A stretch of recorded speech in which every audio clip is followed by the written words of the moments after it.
Hormuz প্রণালীতে যুক্তরাষ্ট্রের জারি করা অবরোধে ইরানের অর্থনীতি বিপর্যস্ত।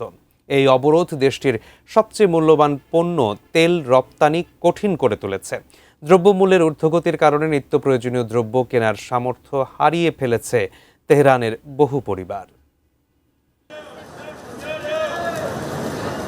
মার্কিন নিষেধাজ্ঞা ও অবরোধে ভয়াবহ অর্থনৈতিক সংকটে ইরান। কাজ হারিয়ে বহু মানুষ বেকার।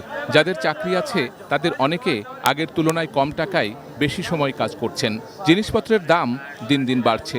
চালের দাম 60% এবং গরুর মাংসের দাম 150% বেড়েছে। খাদ্য ও ওষুধসহ প্রায় সবকিছু নাগালের বাইরে। সস্তায় জিনিসপত্র কিনতে তেহরানের বড়বাজারে ভিড় করছেন অনেকে।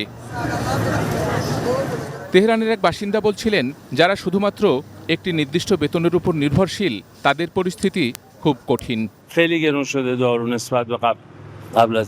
তেহরানের পরমাণু কর্মসূচি ঠেকাতে গত 28 ফেব্রুয়ারি ইরানে যৌথভাবে হামলা শুরু করে যুক্তরাষ্ট্র ও ইসরায়েল। ইরান মধ্যপ্রাচ্যে থাকা মার্কিন সামরিক ঘাঁটি লক্ষ্য করে পাল্টা হামলা চালালে হরমুজ প্রণালীতে অবরোধ জারি করে যুক্তরাষ্ট্র। নতি স্বীকারে বাধ্য করতে ইরানের ওপর আরও কঠোর অর্থনৈতিক নিষেধাজ্ঞা আরোপের ঘোষণা দিয়েছে মার্কিন প্রেসিডেন্ট ডোনাল্ড ট্রাম্পের প্রশাসন।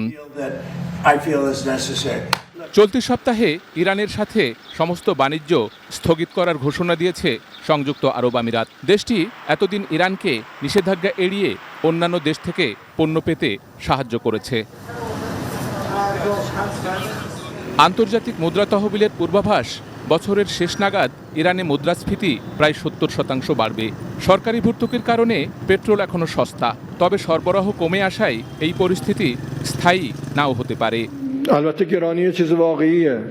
ইরানের প্রেসিডেন্ট মাসুদ পেজেশকিয়ানের সরকার আলোচনার মাধ্যমে যুদ্ধের অবসান চায়, তবে যুক্তরাষ্ট্রের কাছ থেকে আরও বেশি ছাড় আদায়ে চাপ দিচ্ছে ইসলামিক রেভলিউশনারি গার্ড, যার মধ্যে রয়েছে হরমুজ প্রণালীর ওপর ইরানের নিয়ন্ত্রণ এবং যুদ্ধের জন্য আর্থিক ক্ষতিপূরণ। মধ্যস্থতাকারীদের প্রচেষ্টা সত্ত্বেও যুদ্ধবন্ধের আলোচনা থমকে আছে।